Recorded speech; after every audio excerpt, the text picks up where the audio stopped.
저는 결혼 5년 차, 아직 아이는 없는 평범한 회사원입니다. 와이프는 저보다 3살 어리고 디자인 회사에서 일하는 활발한 성격이죠. 남들이 보기엔 저희 부부 더할 나위 없이 행복해 보일 겁니다. 하지만 침대만큼은 예외였습니다. 사실 결혼 초부터 와이프는 잠자리에 그다지 적극적이지 않았습니다. 처음에는 피곤해서 그런가 보다, 시간이 지나면 나아지겠지 하고 넘겼죠. 하지만 시간이 흘러도 나아지기는커녕 점점 더 심해지는 것 같았습니다. 그러던 어느 날 밤, 저는 우연히 와이프의 휴대폰에서 성인 동영상을 보게 되었습니다. 순간 머리가 멍해지더군요. 그동안 저희 손길은 외면하면서 이게 뭐야?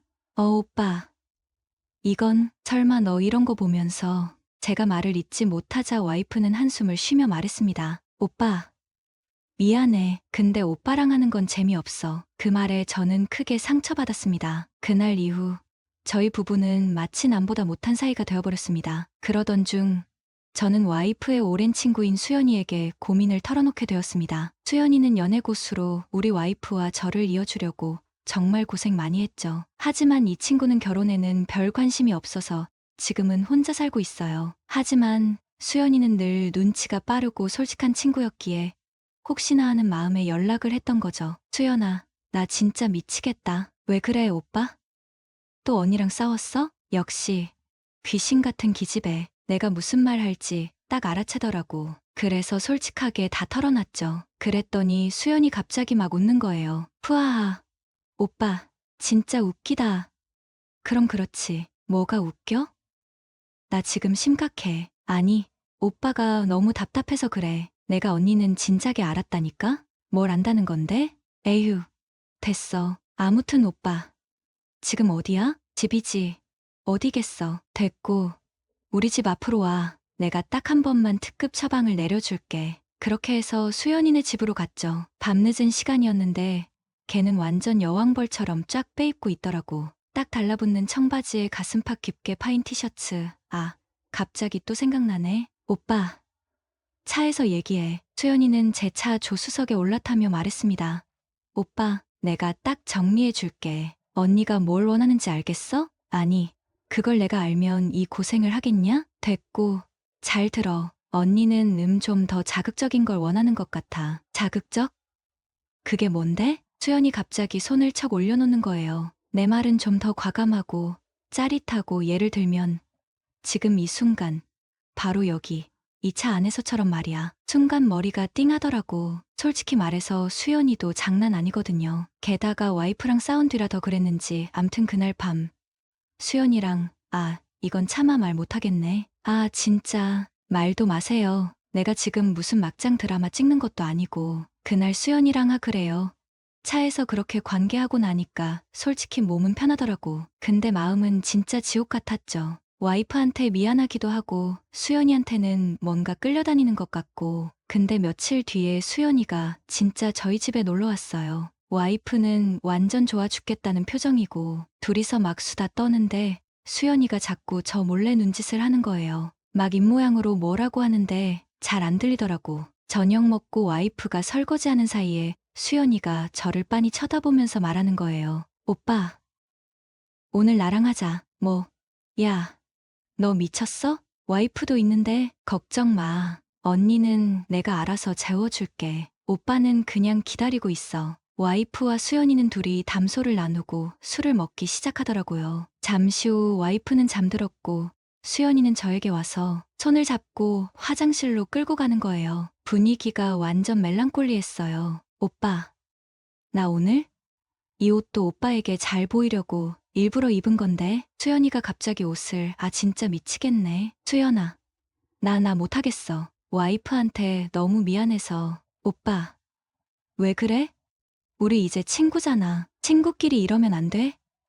응? 수연이가 제 귀에 대고 속삭이는데 숨이 막힐 것 같았어요. 오빠, 나 오늘 밤 오빠가 밤새도록 괴롭혀줬으면 좋겠어. 그 말에 저도 모르게 이성이 끈을 놓아버렸어요. 그날 밤 수련를. 진짜. 근데 더 큰 문제는 그 다음부터였어요. 수연이가 자꾸 저희 집에 찾아오고 저 몰래 와이프한테 이상한 걸 가르쳐주고.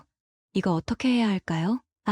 진짜 이 이야기를 어디까지 해야 할지 모르겠네. 수연이 그날 이후로 완전 저희 집에 드나들 듯 했어요. 처음에는 와이프 몰래 저랑 하더니 나중에는 아예 대놓고 저희 부부 사이를 휘젓고 다니는 거예요. 어느 날은 와이프랑 셋이서 영화를 보는데 하필이면 막 그런 장면이 나오는 거예요. 분위기가 갑자기 묘해졌는데 수연이가 갑자기 제 손을 덥석 잡는 거 있죠. 그리고는 와이프 귀에 대고 속삭이는데 언니, 저런 자세는 말이야 하면서 저희 둘 사이에서 막 농담을 쏟아내는 거예요. 와이프도 처음에는 당황하더니 나중에는 막 맞장구를 치면서 좋아하는 거 있죠. 그래? 그럼 다음에는 우리도 저 자세 한번 해볼까? 좋아요.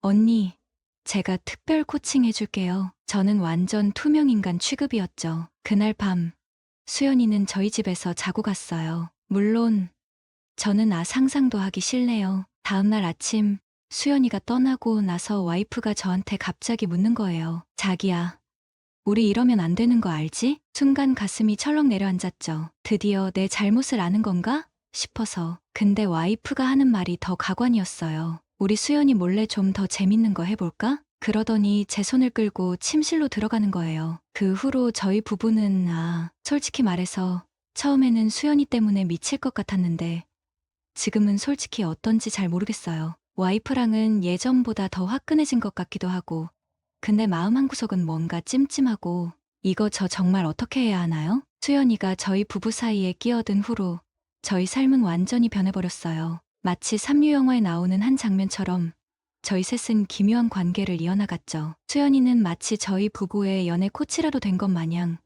온갖 자극적인 아이디어를 제공했어요. 처음에는 낯설고 불편했던 것들도 수연이의 능숙한 언변과 행동에 이끌려 점점 일상이 되어갔죠. 주말이면 셋이서 함께 야외로 나가 캠핑에서도 즐기기도 하고 때로는 수영복을 입고 저희 집에서 밤늦도록 했어요. 물론 그런 시간 속에서 수연이의 아슬아슬한 시선은 끊이지 않았죠. 어느 날 밤 와이프가 출장으로 집을 비우게 되었어요. 저는 오랜만에 혼자만의 시간을 갖게 된다는 사실에 내심 안도감을 느꼈죠. 하지만 제 예상과 달리 수연이는 그날 밤 저희 집으로 찾아왔어요. 오빠, 오늘 밤 심심한데 수연이는 아무렇지 않게 제 침실로 들어와 옷을 갈아입기 시작했어요. 슬립 차림으로 제 옆에 누운 수연이는 마치 오랫동안 기다려온 연인처럼 제게 속삭였죠. 오빠 이제 언니 없는데 우리 둘만의 시간을 가져볼까? 저는 그 순간 혼란스러움과 욕망 사이에서 갈피를 잡을 수 없었어요. 수연이의 눈빛과 향기에 취해 저도 모르게 그녀에게 다가가려는 찰나,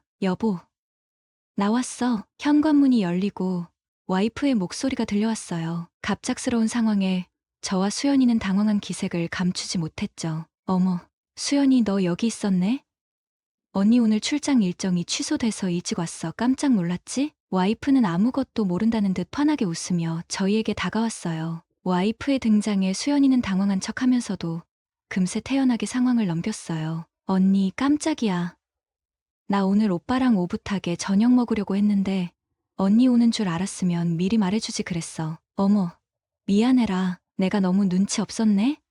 그래도 덕분에 우리 셋이서 더 즐겁게 보낼 수 있겠다. 와이프는 전혀 이상한 낌새를 느끼지 못하는 듯 했어요. 아니, 어쩌면 모른 척 하는 것일지도 몰랐죠. 그날 밤, 저희 셋은 마치 아무 일도 없었다는 듯 함께 저녁 식사를 했어요. 하지만 식탁 아래에서 수연이의 발이 쓸어올리는 순간, 저는 알 수 있었죠. 이 기묘하고 위험한 관계는 이제 돌이킬 수 없는 지점까지 와버렸다는 것을. 저녁 식사 후 수연이는 와이프에게 능숙하게 술을 권했어요. 와이프는 평소 주량을 넘어 금세 취해버렸고 수연이는 그런 와이프를 부축하며 침실로 데려갔죠. 저는 불안한 마음을 애써 진정시키며 거실에 홀로 남았어요. 얼마 후 수연이가 묘한 미소를 지으며 거실로 돌아왔어요. 오빠, 언니 곤히 잠들었어. 이제 우리 둘만 남았네? 수연이는 제게 다가와 입술을 남겼어요. 저는 저도 모르게 그녀에게 끌려 들어갔고 그날 밤 저희는 거실에서 관계를 이어갔죠. 저는 수렁 속으로 점점 더 깊이 빠져드는 기분이었죠. 수연이는 마치 제 마음을 읽기라도 한 듯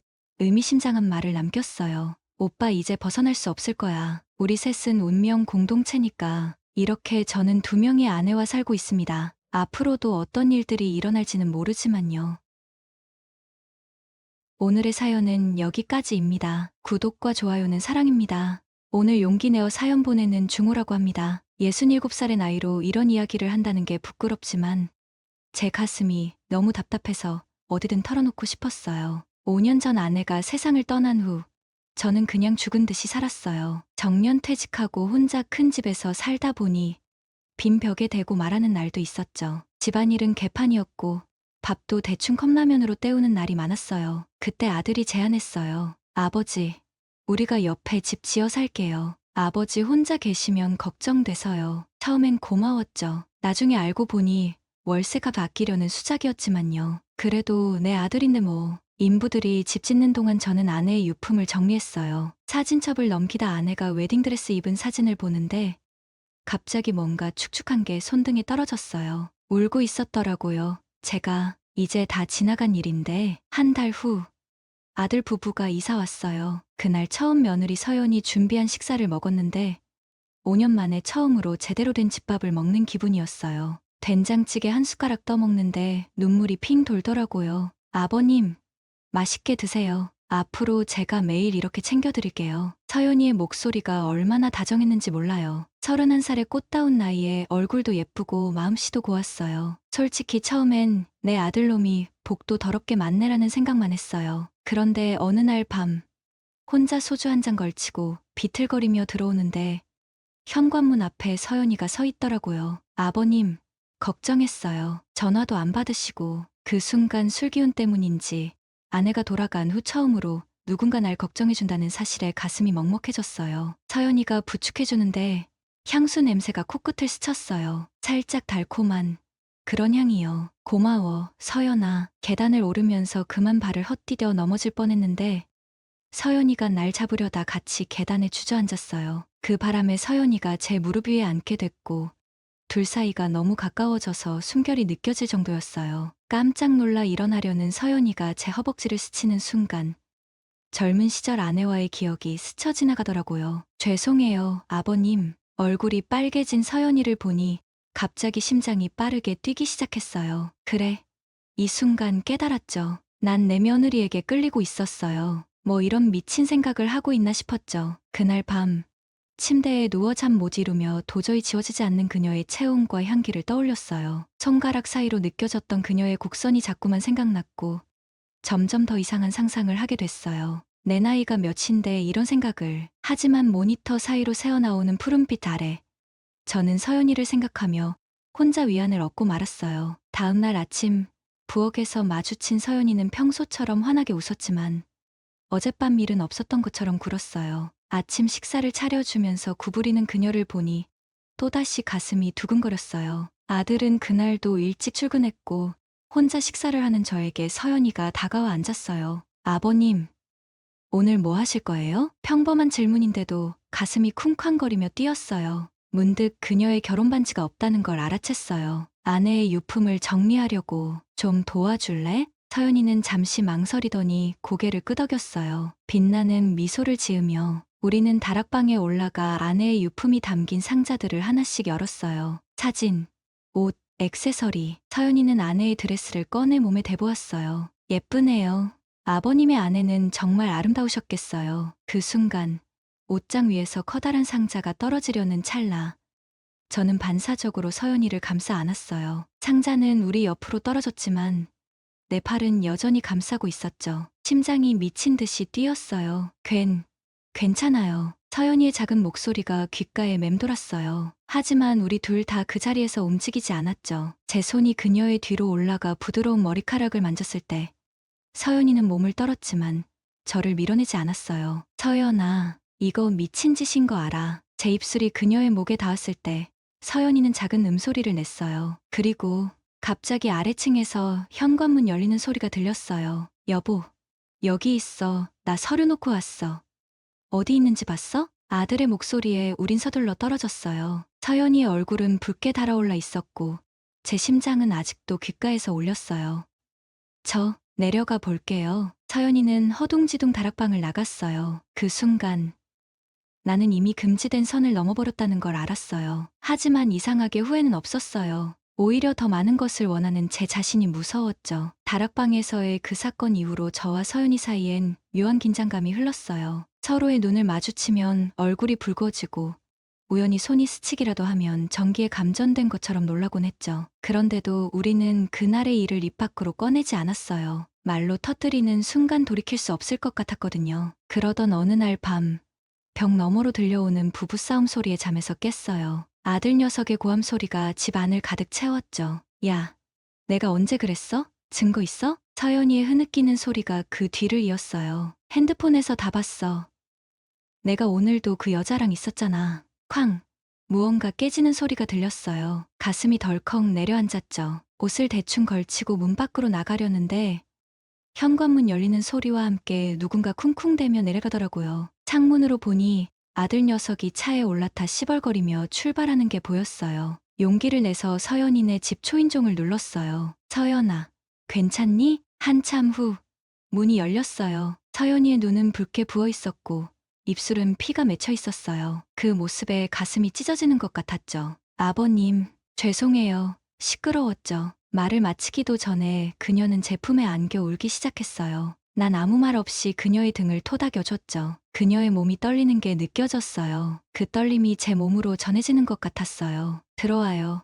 뜨거운 차라도 마시면서 얘기해요. 서연이의 집으로 들어가니 깨진 화병 조각들이 거실 바닥에 흩어져 있었어요. 급히 쓰레받기를 찾아 청소해 주었죠. 서연이는 앉아 멍하니 저를 바라보고 있었어요. 아들이 또 늦게 들어온 거야? 서연이가 고개를 끄덕였어요. 처음엔 사업 때문이라고 했는데 이젠 핑계도 안 돼요. 다른 여자가 있어요. 병원에서 만난 간호사. 말을 멈추고 서연이가 깊게 한숨을 내쉬었어요. 그 순간 제 가슴에서 뜨거운 분노가 솟구쳤어요. 내 아들인데도 그 녀석을 확 패주고 싶었죠. 내일 아침에 그 녀석한테 확실히 따져볼게. 서연이가 황급히 제 손을 잡았어요. 안 돼요.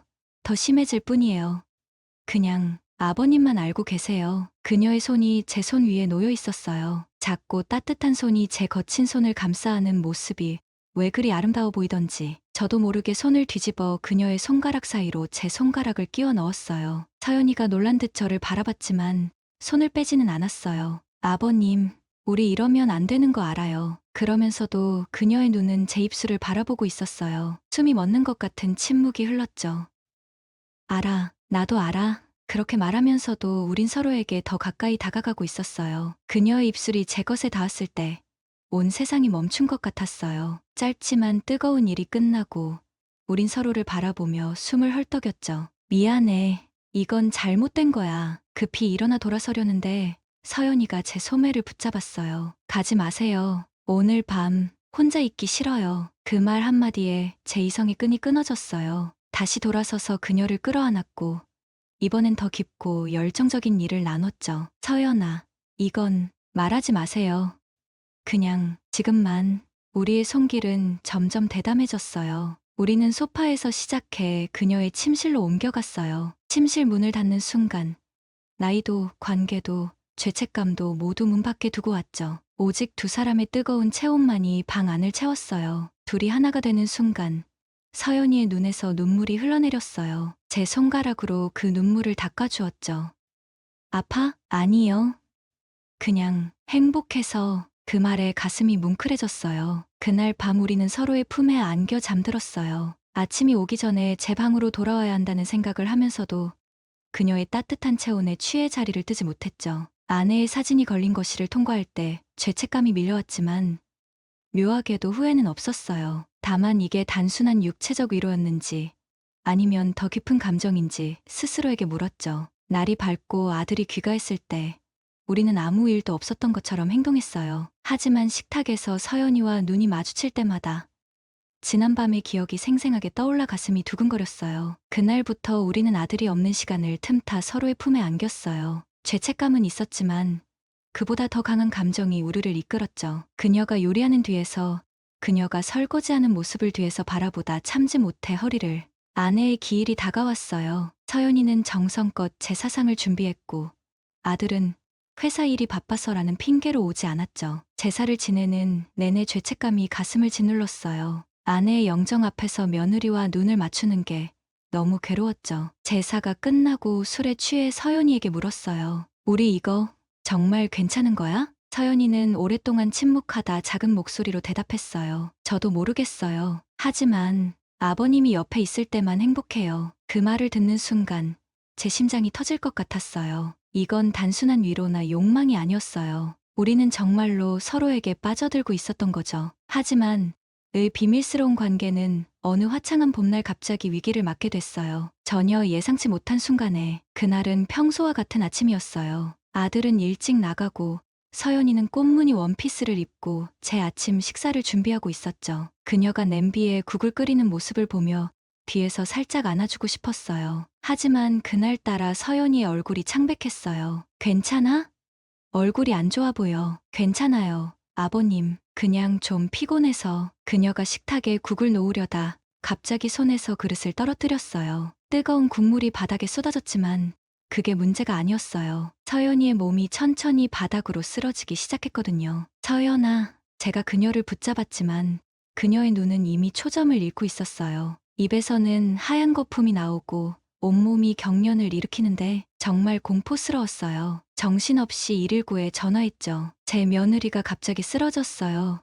빨리 와주세요. 구급차를 기다리면서 그녀의 몸을 안고 있었는데 그녀의 체온이 점점 떨어지는 게 느껴졌어요. 원피스 아래로 느껴지는 그녀의 몸이 제 품에서 식어가는 기분이었어요. 공포로 손이 떨렸죠. 서연아, 정신 차려. 제발 정신 차려. 구급대원들이 도착했을 때 그들은 신속하게 상황을 파악했어요. 뇌졸중 증상이 의심됩니다. 빨리 병원으로 이송해야 합니다. 구급차 안에서 서연이의 손을 꼭 잡고 있었어요. 산소 마스크를 쓴 그녀의 창백한 얼굴이 제 눈에 각인됐죠. 이대로 잃을 수도 있다는 생각에 온몸이 떨렸어요. 병원에 도착해 응급실로 실려 들어가는 그녀를 바라보면서 아들에게 연락했어요. 전화가 5번 넘게 울렸는데도 받지 않더라고요. 결국 문자를 보냈죠. 서연이가 쓰러졌다. 지금 세브란스 응급실이다. 1시간이 지나도 아들은 오지 않았어요. 의사가 나와 검사 결과를 설명했는데 뇌졸중이 맞다고 하더군요. 조기 발견이 되어 생명에는 지장이 없지만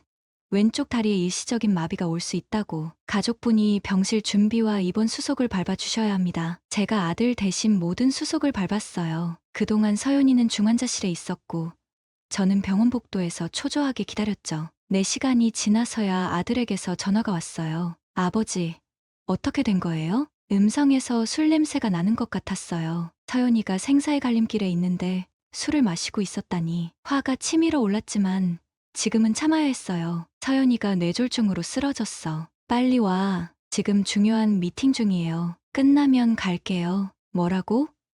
미팅? 자기 아내가 병원에 실려왔는데 무슨 미팅이 더 중요하다는 거야? 너 지금 뭐 하는 거야? 당장 와. 그의 대답은 더 충격적이었어요. 그냥 어머니처럼 될까봐 겁나서 그러는 거죠.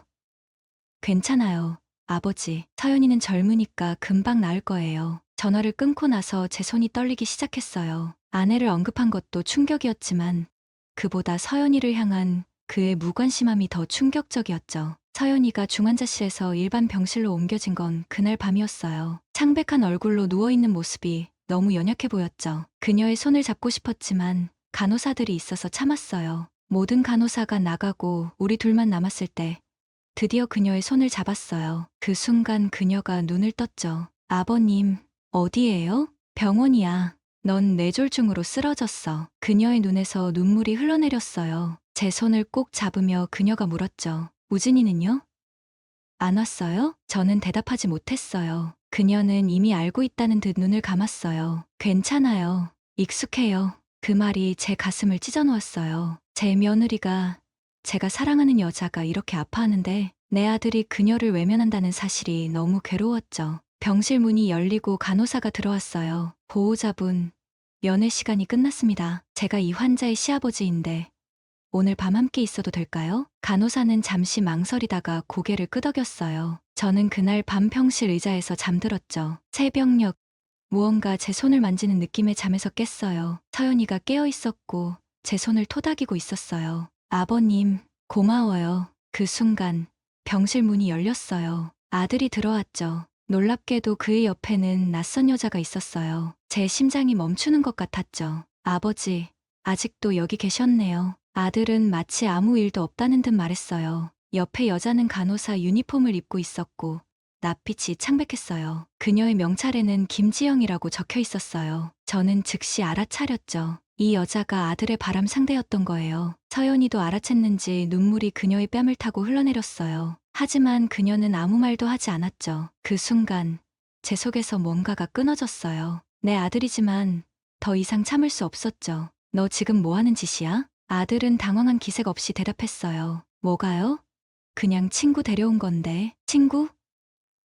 네 아내가 환자실에 있는데 친구를 데려와? 그 여자는 불편한 기색이 역력했어요. 아들은 제게 가까이 다가와 작은 목소리로 말했죠. 아버지, 나중에 얘기해요. 여기서 이러지 마세요. 하지만 저는 참을 수 없었어요. 서연이가 누워있는 침대 쪽으로 다가가 그녀의 손을 잡았어요. 서연아, 너 괜찮아? 서연이는 약하게 웃으며 고개를 끄덕였어요. 그 모습이 너무 가여웠어요. 아들에게 돌아서서 말했죠. 밖에서 얘기하자. 복도로 나와서 아들에게 물었어요. 너 정말 그 여자랑 바람 피우는 거야? 아들은 잠시 침묵하다가 대답했어요. 아버지, 어른이 되세요. 남녀 관계는 복잡한 거예요. 그 말에 저는 참지 못하고 그의 뺨을 때렸어요. 소리가 복도에 울려 퍼졌죠. 너 지금 네 어머니한테 그런 말 할 수 있어? 아들은 눈을 크게 뜨고 저를 바라봤어요. 그의 눈에서 분노가 일었죠. 어머니는 돌아가셨어요. 그리고 아버지야말로 서연이를 어떻게 생각하는지 알고 싶네요. 무슨 소리야? 아버지가 서연이를 어떻게 바라보는지 다 알아요. 내가 눈이 없는 줄 알아요? 순간 제 심장이 멎는 것 같았어요. 아들이 우리의 관계를 알고 있었던 건가? 말문이 막혔어요. 나 그냥 서연이가 걱정돼서. 됐어요. 아버지도 외롭고 서연이도 외로운 거 이해해요. 근데 저한테 뭐라 하지는 마세요. 그 말을 남기고 아들은 그 간호사와 함께 병원을 떠났어요. 저는 멍하니 서서 그들이 사라지는 모습을 바라봤죠. 이게 다 무슨 일이지? 병실로 돌아가니 서연이가 울고 있었어요. 그녀를 안아주려 했지만 처음으로 그녀가 저를 밀어냈어요. 아버님, 안 돼요. 이제 정말 그녀의 말에 가슴이 찢어지는 것 같았어요. 하지만 무슨 말인지 알았죠. 우리의 관계가 세상에 드러난 것 같은 충격과 수치심이 그녀를 괴롭히고 있었어요. 난 널 사랑해. 제가 처음으로 그 말을 했어요. 서연이의 눈이 커졌죠. 아버님, 사랑해, 서연아. 내가 누구의 아내든 내가 누군지 상관없어. 난 널 사랑해. 서연이의 눈에서 눈물이 쏟아졌어요. 그녀는 힘겹게 몸을 일으켜 제 품으로 안겼죠. 그녀의 몸은 약했지만 그 품은 너무도 따뜻했어요. 저도 아버님을 사랑해요. 하지만 그녀의 말이 끝나기 전에 병실 문이 다시 열렸어요. 의사가 들어왔죠. 환자분 상태 확인하러 왔습니다. 우리는 급히 떨어졌고 의사는 서연이의 상태를 점검했어요. 그 후 저에게 말했죠. 환자분은 재활 치료가 필요합니다. 내일부터 시작할 예정인데 가족분이 도와주셔야 합니다. 제가 돕겠습니다. 그렇게 서연이의 재활이 시작됐어요. 매일 아침 그녀를 휠체어에 태워 재활실로 데려갔고 때로는 제가 직접 그녀의 다리 마사지를 해주기도 했죠. 그녀의 부드러운 다리를 만질 때마다 욕망이 일었지만 지금은 그녀의 건강이 우선이었어요. 그러던 어느 날 재활 중에 서연이가 갑자기 고통스러워했어요. 얼굴이 창백해지더니 온몸이 떨리기 시작했죠. 서연아, 의사 선생님, 빨리요. 의료진이 달려왔고 서연이는 다시 검사실로 실려갔어요. 결과는 또 다른 충격이었죠. 뇌동맥류가 발견됐습니다. 수술이 필요합니다. 그렇게 서연이는 다시 수술대에 올랐어요. 6시간의 긴 수술. 그 시간 동안 저는 기도했어요. 아내가 돌아간 후 한 번도 기도한 적 없었는데 그날은 간절히 빌었죠. 제발 그녀만은 데려가지 마세요. 수술은 성공적이었지만 서연이는 2일 동안 의식이 돌아오지 않았어요. 그 시간 동안 제 손은 그녀의 손을 떠나지 않았죠. 아들은 단 한 번도 병문안을 오지 않았어요. 셋째 날 아침, 서연이가 마침내 눈을 떴어요. 그녀의 첫 마디는 충격적이었죠. 아버님, 저 이혼하고 싶어요. 아버님, 그에겐 아무 감정 없어요. 당신이 없었다면 난 이미 죽었을 거예요. 서연이가 퇴원한 날, 우리 집 거실에는 전쟁이 벌어졌어요. 아들은 이혼 서류를 한 다발 들고 와서 테이블에 내던졌죠. 이것 좀 봐. 아버지도 같이. 이혼 서류야. 위자료도 없어. 서명해. 서연이는 담담하게 서류를 받아들었어요. 저는 옆에서 그녀의 손을 잡아주고 싶었지만 아들 앞에서는 그럴 수 없었죠. 그래, 서명할게. 하지만 내 통장 돈은 건드리지 마. 내가 번 돈이야. 아들이 비웃었어요. 뭐?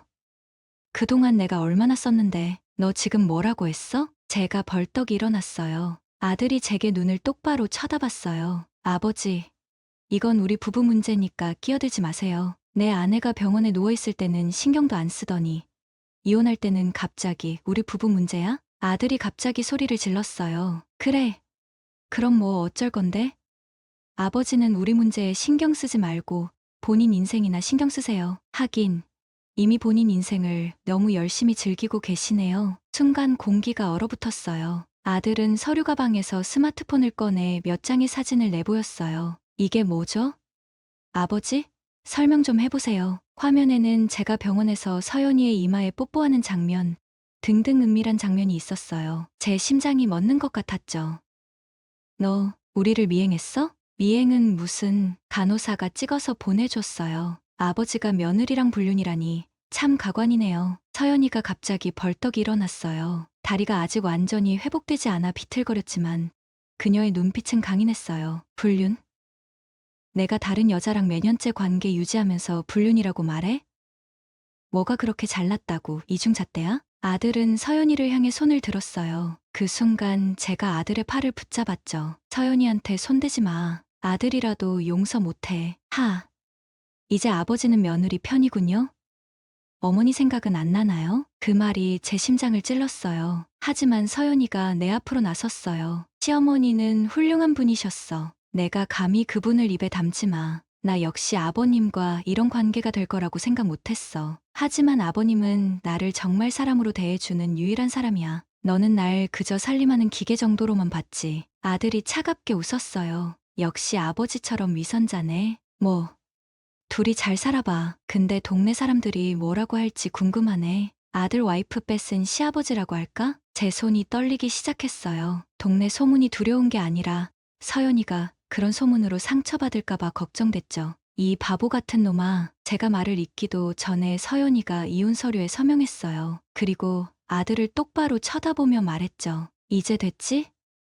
난 더 이상 내 아내가 아니야. 아버님과 나 사이는 내가 상관할 바 아니야. 아들은 서류를 낚아채더니 비웃으며 나갔어요. 현관문이 쾅 닫히는 소리가 집 안에 울려 퍼졌어요. 서연이와 저는 거실에 남겨졌어요. 그녀는 서 있다가 갑자기 다리에 힘이 풀린 듯 주저앉았어요. 저는 재빨리 그녀를 붙잡았죠. 서연아, 괜찮아? 아니요, 안 괜찮아요. 하지만 곧 괜찮아질 거예요. 그녀의 눈에서 눈물이 흘러내렸어요. 10년 결혼 생활이 끝난 거죠. 비록 불행한 결혼이었지만 그래도 긴 시간이었어요. 미안해, 서연아. 내가 이렇게 만들었어. 그녀가 갑자기 제 얼굴을 양손으로 감싸며 말했어요. 아니에요.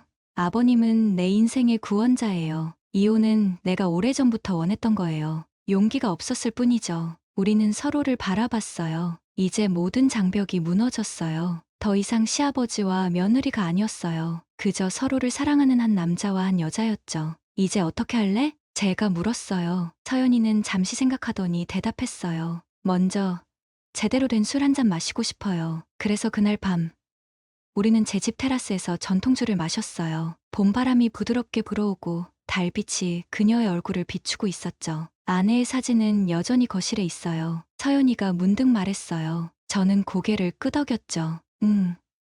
항상 그 자리에 있을 거야. 좋아요. 저도 그래야 한다고 생각해요. 제가 아버님 아내를 대체하는 게 아니니까요. 그녀의 말에 가슴이 따뜻해졌어요. 그녀가 아내의 존재를 인정하고 함께 기억하고 싶어 한다는 것이 너무 고마웠죠. 술이 몇 잔 더 들어가자 서연이의 뺨이 붉게 물들었어요. 그녀가 제게 다가와 귓가에 속삭였죠. 아버님, 아니, 중호 씨, 이제 뭐라고 불러야 할지 모르겠네요. 그냥 편한 대로 불러.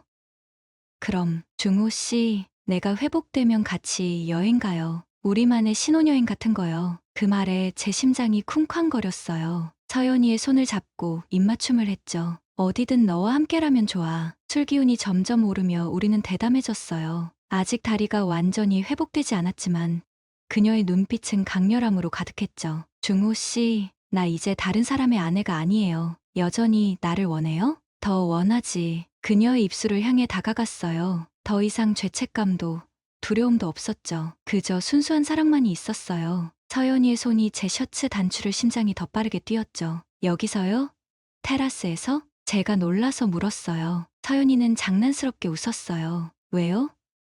이제 우리는 자유로운 사람들이잖아요. 게다가 이런 짜릿함도 나쁘지 않잖아요? 그녀의 대담함에 놀랐지만 저도 모르게 미소가 지어졌어요. 달빛 아래 그녀의 모습은 너무도 아름다웠어요. 마치 여신 같았죠. 서연아, 너무 아름다워.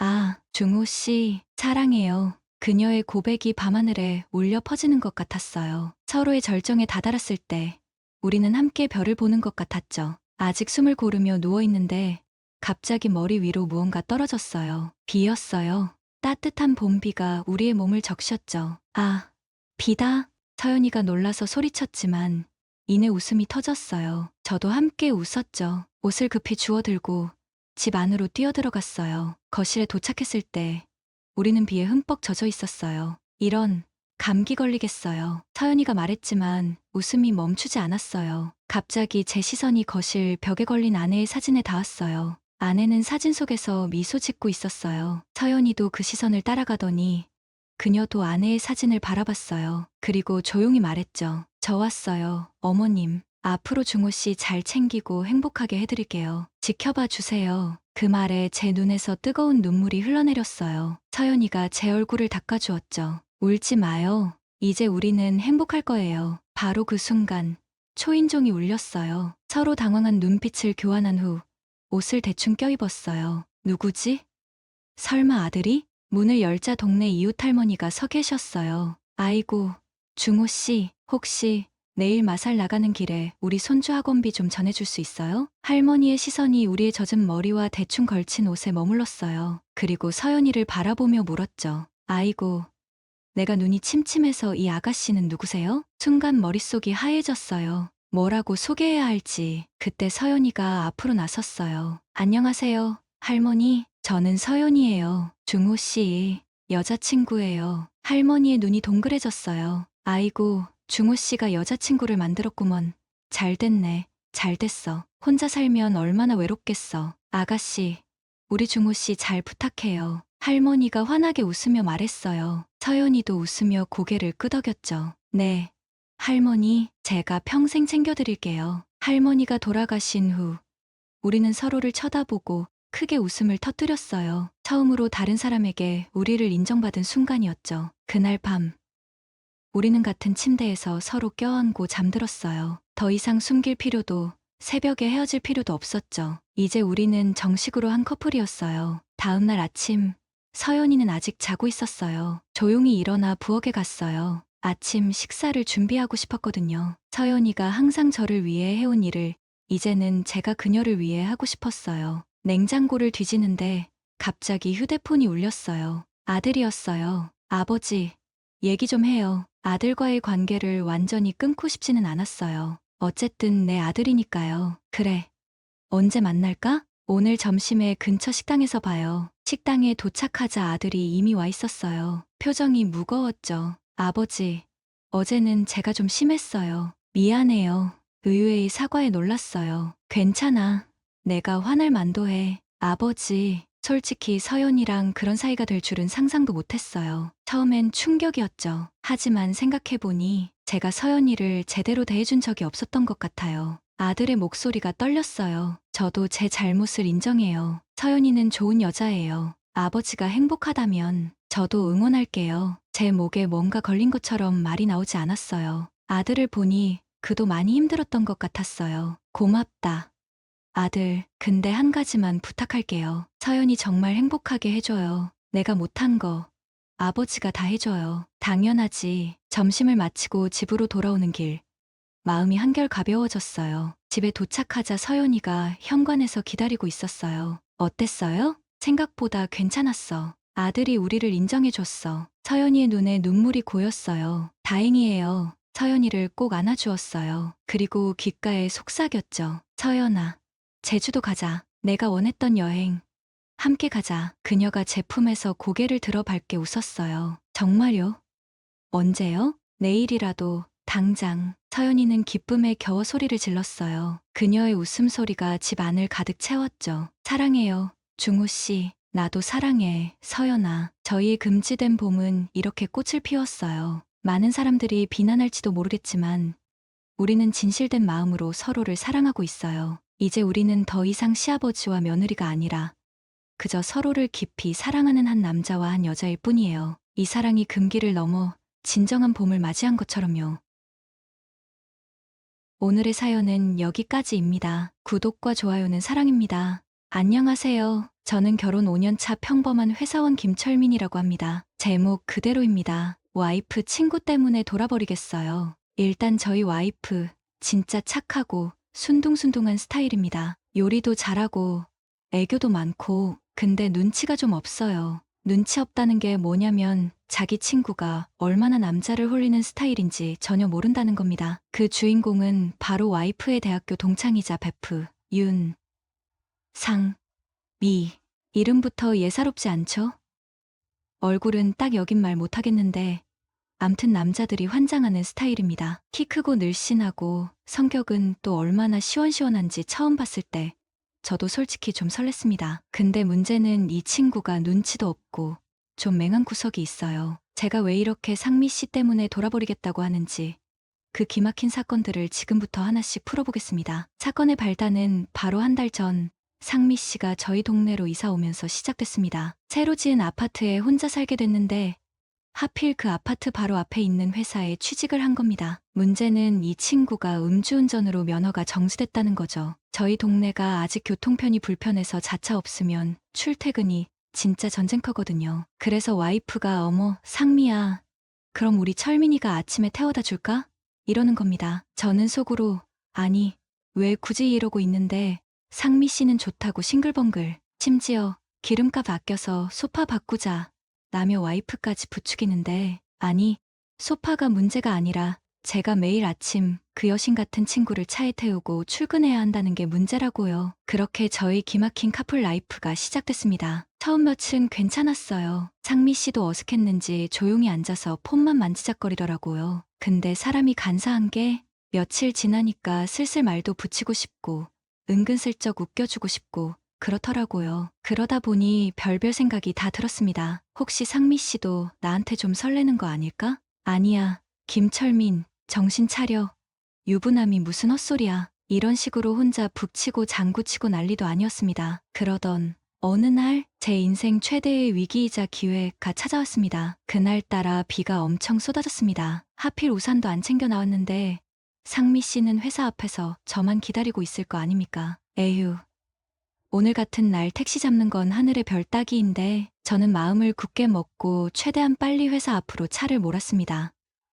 그런데 회사 앞에 도착했는데 상미 씨가 안 보이는 겁니다. 설마 나 기다리다 지쳐서 그냥 택시 탔나? 순간 걱정되면서도 한편으로는 그럼 나야 편하지라는 생각도 들었습니다. 그런데 바로 그때 회사 건물 안에서 누가 저를 부르는 겁니다. 철민 씨, 상미 씨였습니다. 그런데 세상에 상미 씨가 흰 블라우스를 입고 있었는데 비에 홀딱 젖어서 속옷이 다 비치는 겁니다. 저는 그 자리에서 얼음이 돼버렸습니다. 상미 씨는 아무것도 모르는 얼굴로 저를 향해 활짝 웃으며 말했습니다. 어머, 철민 씨. 저 여기 있어요. 비 피하려고 잠깐 들어와 있었어요. 저는 침을 꿀꺽 삼키고 간신히 대답했습니다. 아, 네, 저 보이길래 비 엄청 오죠? 얼른 타요. 상미 씨는 아무렇지 않게 조수석 문을 열고 차에 올라탔습니다. 저는 핸들을 잡은 손이 부들부들 떨리는 걸 느끼며 간신히 차에 올라탔습니다. 차 안은 에어컨 때문에 서늘했지만 저는 등에서 식은땀이 줄줄 흐르는 걸 느꼈습니다. 어휴, 추워라. 상미 씨가 몸을 부르르 떠는 모습에 저는 정신이 번쩍 들었습니다. 김철민, 정신 차려. 이러면 안 돼. 저는 애써 시선을 돌리고 에어컨 바람을 돌렸습니다. 괜찮아요? 네. 좀 쌀쌀하네요. 히터 좀 틀어도 될까요? 아, 네. 네. 저는 허둥지둥 히터를 틀었습니다. 따뜻한 바람이 차 안을 감싸자 상미 씨는 그제야 편안한 표정을 지었습니다. 하지만 저는 여전히 심장이 쿵쾅거려서 미칠 것 같았습니다. 젖은 블라우스 사이로 비치던 상미 씨의 속옷, 아니, 정확히 말하면 속옷의 형태, 그 아찔한 광경은 자꾸만 제 머릿속을 맴돌았습니다. 대체 저런 몸매에 어떤 속옷을 입고 있는 거야. 저도 모르게 음흉한 상상을 하며 얼굴이 화끈거렸습니다. 그때였습니다. 철민 씨. 네? 저 부탁 하나만 들어줄 수 있어요? 상미 씨가 조심스럽게 말을 꺼냈습니다. 뭔데요? 저 오늘따라 몸이 너무 안 좋은 것 같아요. 혹시 저희 집 앞에 잠깐만 들렀다 가면 안 될까요? 저는 망설였습니다. 집 앞에 잠깐 들렀다 가는 건 문제가 아니었습니다. 문제는 지금 상미 씨 옷도 다 젖었는데 집에 가면 저는 또다시 음흉한 상상에 빠져들었습니다. 젖은 옷을 갈아입기 위해 상미 씨는 분명 옷을 벗을 겁니다. 그리고 안 돼, 안 돼, 김철민. 정신 차려. 저는 머리를 좌우로 흔들며 애써 상상을 떨쳐냈습니다. 하지만 이미 제 안의 악마는 깨어나고 말았습니다. 저 그럼 집 앞에 잠깐만 내려드릴게요. 저는 떨리는 목소리로 말했습니다. 정말 고마워요. 철민 씨. 역시 착하시다니까. 상미 씨는 제 어깨를 툭 치며 환하게 웃었습니다. 그녀의 손이 닿은 어깨가 마치 불이라도 붙은 것처럼 뜨거워졌습니다. 저는 애써 태연한 척하며 차를 돌려 상미 씨 집으로 향했습니다. 상미 씨 집 앞에 도착하자 그녀는 차에서 내리며 다시 한번 고맙다고 인사했습니다. 정말 고마워요. 철민 씨. 덕분에 살았어요. 다음에 꼭 저녁 한번 사야겠네요. 아, 네 뭐. 저는 얼떨떨하게 대답하며 그녀를 바라봤습니다. 상미 씨는 젖은 채로 달라붙은 옷 때문에 더욱 섹시해 보였습니다. 그녀는 저에게 손을 흔들며 엘리베이터 쪽으로 걸어갔습니다. 저는 그녀의 뒷모습을 멍하니 바라보았습니다. 저 옷 벗으면 저도 모르게 다시 음흉한 상상에 빠져들려는 순간 철민 씨, 상미 씨가 저를 불렀습니다. 저는 깜짝 놀라 정신을 차렸습니다. 네, 저기 혹시 저녁 같이 먹을래요? 네, 저는 제 귀를 의심했습니다. 지금 이 여자가 나랑 저녁을? 아, 저 오늘 약속이. 저는 거절하려고 했습니다.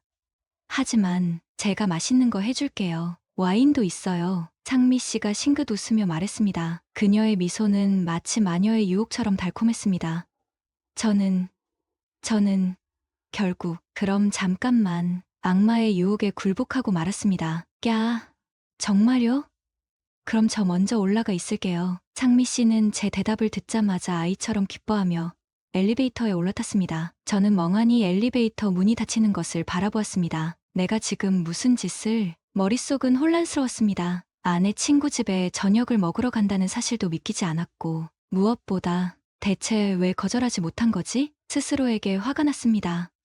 하지만 이미 엎질러진 물이었습니다. 저는 한숨을 쉬며 차를 돌려 근처 마트로 향했습니다. 그래, 저녁만 먹고 바로 나오는 거야. 저는 스스로를 다독이며 와인과 간단한 안주거리를 샀습니다. 그리고 다시 상미 씨 집으로 향했습니다.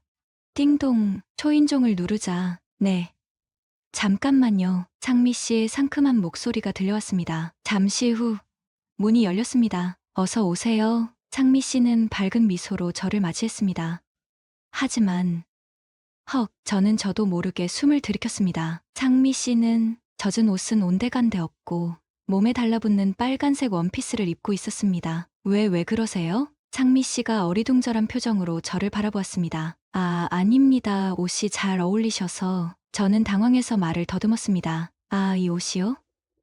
아까 옷이 다 젖어서 어쩔 수 없이 상미 씨는 수줍게 웃으며 머리를 쓸어 넘겼습니다. 그녀의 하얀 손가락이 목선을 스치자 저도 모르게 침을 꿀꺽 삼켰습니다. 정신 차려. 김철민. 이러면 안 돼. 저는 속으로 수없이 되뇌이며 애써 시선을 피했습니다. 그럼 들어가겠습니다. 저는 어색하게 웃으며 집 안으로 들어섰습니다. 상미 씨의 집은 아담하고 아늑했습니다. 편하게 계세요. 저녁 준비는 거의 다 됐어요. 상미 씨는 주방으로 향하며 말했습니다. 저는 거실 소파에 앉아 주변을 둘러보았습니다. 깔끔하게 정돈된 가구, 은은한 향이 디퓨저, 아기자기한 소품들, 모든 것이 상미 씨의 이미지와 딱 맞아떨어졌습니다. 정말 완벽한 여자야. 저도 모르게 감탄했습니다.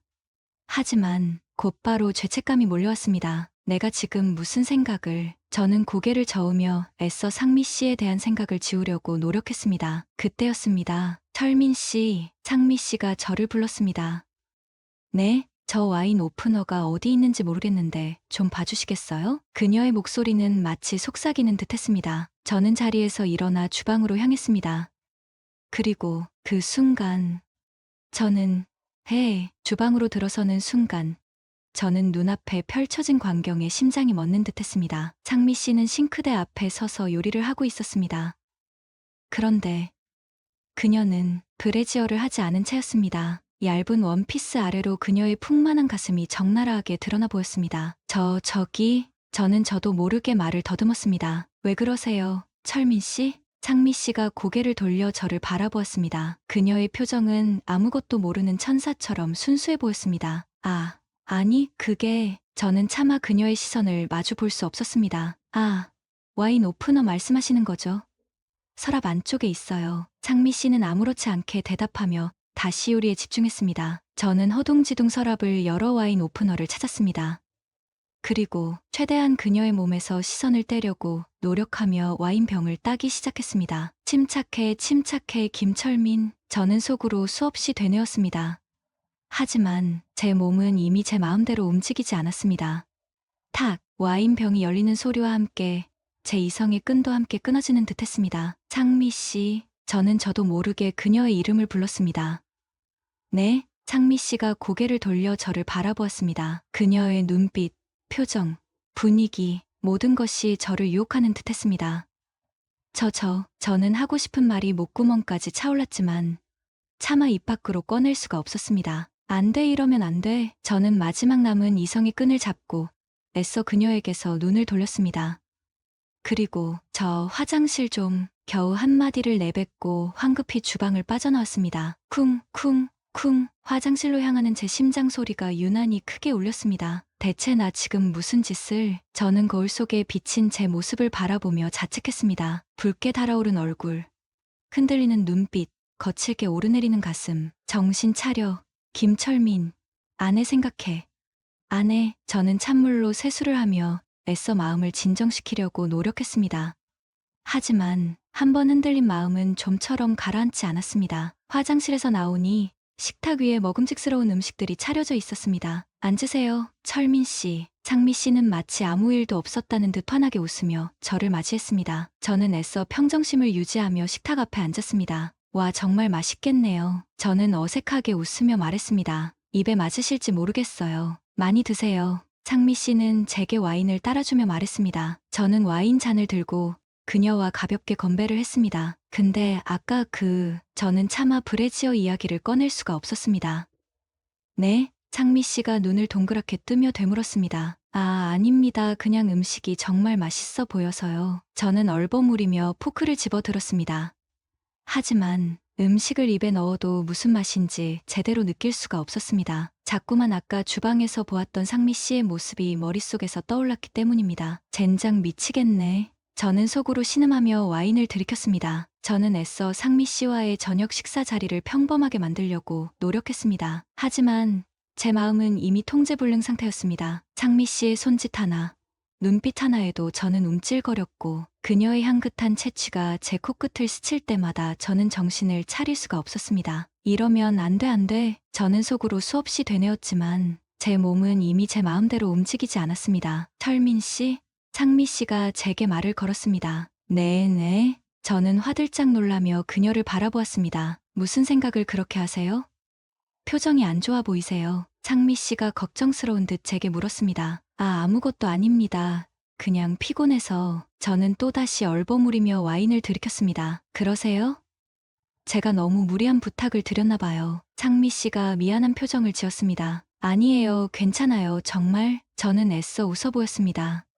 하지만 제 속마음은 이미 타들어가고 있었습니다. 저녁 식사를 마친 후 저는 설거지를 하겠다며 나섰습니다. 상미 씨는 괜찮다고 말렸지만 저는 제 혼자 있고 싶은 마음에 억지로 싱크대로 향했습니다. 젠장, 대체 왜 이러는 거야? 저는 찬물로 설거지를 하며 애써 마음을 진정시키려고 노력했습니다. 하지만 제 머릿속에는 온통 상미 씨의 모습뿐이었습니다. 그녀의 아름다운 얼굴, 그녀의 매혹적인 목소리, 그리고 그녀의 몸에서 풍겨나오던 젠장. 저는 저도 모르게 신음을 내뱉으며 고개를 흔들었습니다. 철민 씨? 그때 제 뒤에서 상미 씨의 목소리가 들려왔습니다. 네. 저는 화들짝 놀라며 뒤를 돌아보았습니다. 상미 씨는 제 뒤에 바싹 다가와 서 있었습니다. 왜 그러세요? 무슨 일 있으세요? 그녀가 걱정스러운 듯 제게 물었습니다. 아무것도 아닙니다. 저는 애써 태연한 척 대답했습니다. 하지만 제 심장은 이미 미친 듯이 뛰고 있었습니다. 정말 괜찮으세요?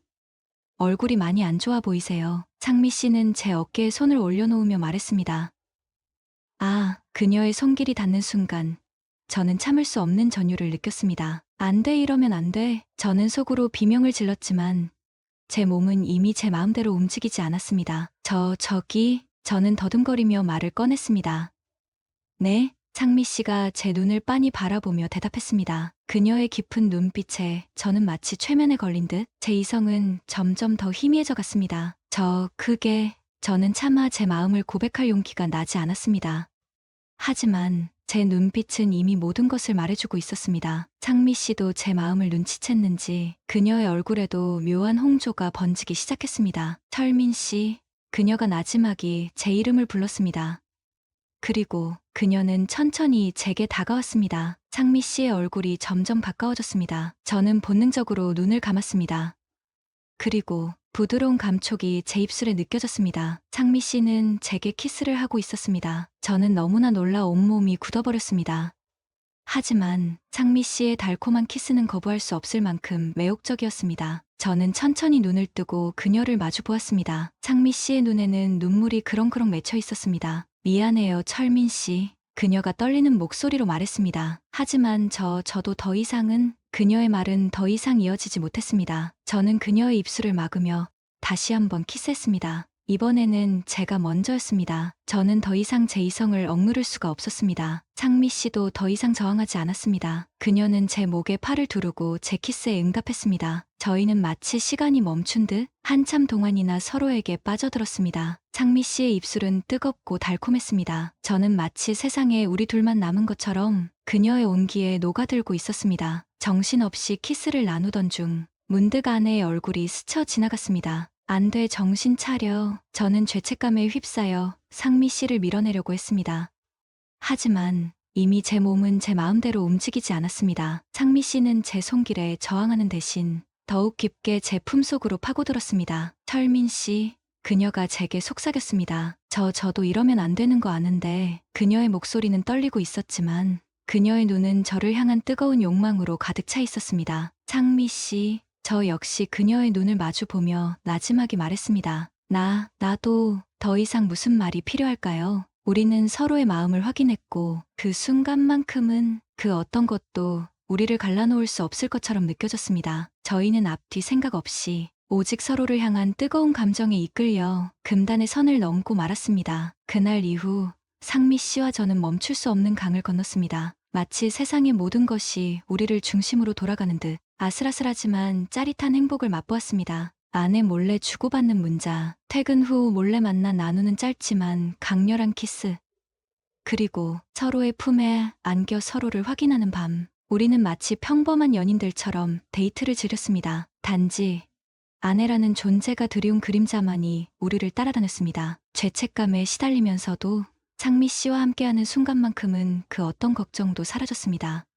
하지만 불안한 예감은 늘 저를 괴롭혔습니다. 언제까지 이렇게 비밀스러운 관계를 유지할 수 있을까? 언젠가 우리의 관계가 밝혀진다면 상상만으로도 끔찍한 결말이 그려졌습니다. 아내에게 용서를 구할 수 있을까? 상미 씨와는 어떻게 될까? 수많은 질문들이 제 머릿속을 맴돌았지만 저는 차마 그 답을 찾을 용기가 없었습니다.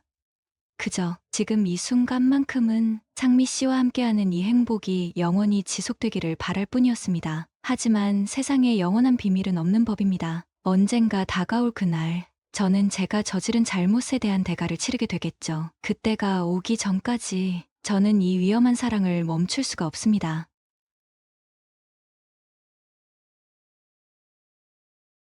시아버지의 손이 내 몸에 닿았을 때 내 몸에서 전류가 흐르는 걸 느꼈어요. 안녕하세요.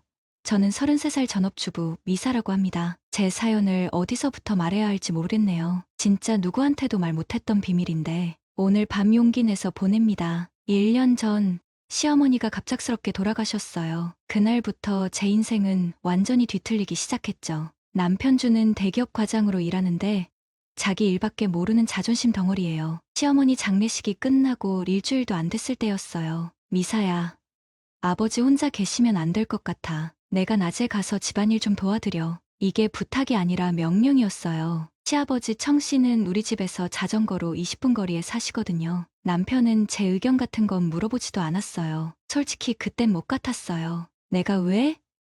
나도 할 일 많이 있는데. 뭐? 너 집에서 뭐 그렇게 바빠? 전업주부가 그 정도도 못해? 그 말에 뭐라고 반박할 수가 없었어요. 맞아요.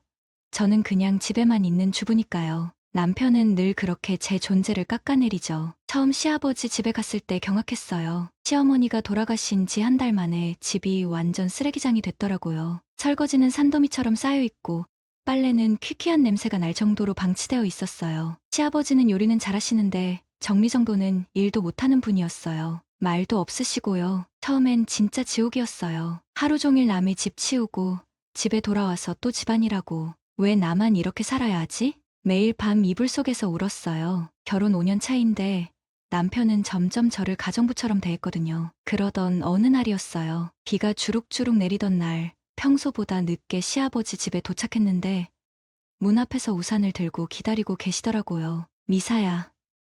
오늘은 비가 많이 오네. 자전거 타고 오느라 고생했겠어. 그 말 한마디가 왜 그렇게 뭉클하던지 남편은 절대 안 할 말이었거든요. 집에 들어가니 시아버지가 준비해 놓은 따뜻한 차와 직접 만든 샌드위치가 있었어요. 물론 주방은 완전 난장판이었지만요. 아버님, 이건 뭐예요? 항상 신세만 져서 작은 거라도 해봤어. 맛있게 먹어라. 이상하게 그날부터 시아버지 집에 가는 게 조금씩 기다려지기 시작했어요. 시아버지는 자상했거든요. 제가 청소하는 동안 옆에서 커피 내려주시고 우리 미사 덕분에 집이 살 것 같다고 자주 말씀해 주셨어요. 우리 결혼기념일 날이었어요. 남편은 깜빡했지만 놀랍게도 시아버지는 기억하고 계셨어요. 오늘 준이랑 기념일이지? 이거 작지만 선물이야. 조그만 화분이었어요. 시어머니가 좋아하셨던 제라늄이었죠. 그날 시아버지가 정원을 가꾸시는 모습을 처음 봤어요. 마른 몸에 햇빛 받아 반짝이는 땀방울이 왜 그렇게 섹시해 보이던지. 집에 돌아와 남편을 기다렸는데 주는 술에 취해 들어왔어요. 회식이었대요. 물론 결혼기념일 같은 건 기억도 못했고요. 여보, 오늘 우리 결혼기념일인데. 아, 맞다. 미안. 다음에 잘할게. 그 다음은 절대 오지 않았죠. 한 달 후 시아버지 집 다락방을 청소하다가 사진첩을 발견했어요. 젊은 시절 시아버지 사진이었는데 완전 훈남이었어요. 지금도 65세인데 꽤 멋지시지만 젊었을 때는 진짜 배우 같았어요. 그날 밤 이상한 꿈을 꿨어요. 시아버지와 단둘이 있는 꿈이었는데 더 자세히 말하긴 부끄럽네요. 하지만 그 꿈에서 깨어났을 때 이불 속이 축축했어요. 남편 옆에서 시아버지를 생각하며 몰래 자기 위로를 했다는 게 믿기지 않았어요. 그때부터 좀 이상해졌어요. 시아버지 집에 갈 때면 화장도 더 신경 쓰고 옷도 예쁘게 입게 됐죠. 어느 날 제가 설거지하는데 시아버지가 뒤에서 다가오셨어요. 미사야, 이거 내가 할게. 그 순간 시아버지의 몸이 제 등에 닿았어요. 심장이 너무 빨리 뛰어서 숨을 못 쉴 정도였죠. 시아버지도 느꼈을까요? 우리 사이에 흐르는 이 묘한 긴장감을. 그날 집에 돌아와서 남편이 저를 안았을 때 저는 시아버지의 채취를 떠올렸어요. 너무 죄책감이 들었지만 동시에 이상한 흥분도 느꼈죠. 하지만 남편은 제 몸만 원했고 끝나자마자 등을 돌리고 자버렸어요. 허전한 마음에 베개를 꼭 안고 잠들었죠. 다음 날 시아버지가 정원에서 일하시는 걸 도와드렸어요. 햇살 아래 함께 흙을 만지는데 우연히 손이 닿았어요. 시아버지가 제 손을 잡으셨죠. 미사야, 매일 와줘서 고마워. 그 말에 눈물이 왈칵 쏟아졌어요. 누군가에게 필요한 사람이 된 것 같았거든요. 남편에게는 그저 가정부 같은 존재였는데 시아버지가 조심스럽게 제 눈물을 닦아주셨어요. 그 손길이 얼굴에 닿자 전율이 흘렀죠. 이러면 안 된다는 생각과 함께 이런 감정을 더 느끼고 싶다는 마음이 충돌했어요. 그날 이후로 시아버지 집에 가는 횟수가 늘어났어요. 청소할 게 많다는 핑계로 거의 매일 찾아갔죠. 사실은 시아버지를 보고 싶어서였어요. 미친 짓인 줄 알면서도 멈출 수가 없었어요. 어느 날 다락방 구석을 정리하다가 오래된 가죽 표지의 노트를 발견했어요. 호기심에 펼쳐보니 시아버지의 젊은 시절 일기장이었어요. 열면 안 된다는 걸 알면서도 한 장, 두 장, 페이지를 넘기게 됐죠. 오늘 아내가 또 외박이다. 아이를 낳은 후로 우리 사이는 점점 멀어지고 있다. 가끔은 이 결혼이 실수였다는 생각이 든다. 글자 하나하나에 묻어나는 외로움이 저와 너무 닮아 있었어요. 시어머니와 시아버지의 관계가 겉보기와 달리 행복하지 않았다니 충격이었죠. 더 읽으려는 순간 현관문 소리가 들렸어요. 미사, 오늘은 비가 올 것 같던데 일찍 들어가는 게 좋겠어. 황급히 일기장을 제자리에 숨기고 나왔어요. 시아버지는 평소보다 더 신경 써서 차려입고 계셨어요. 머리도 깔끔하게 빗어 넘기셨고 면도까지 하셨더라고요. 오늘 어디 가실 일 있으세요? 아니, 그냥 시아버지의 얼굴이 살짝 붉어졌어요. 그 모습이 너무 귀여워서 웃음이 나왔죠. 마치 데이트 전 설레는 소년 같았거든요. 저를 위해 꾸민 걸까?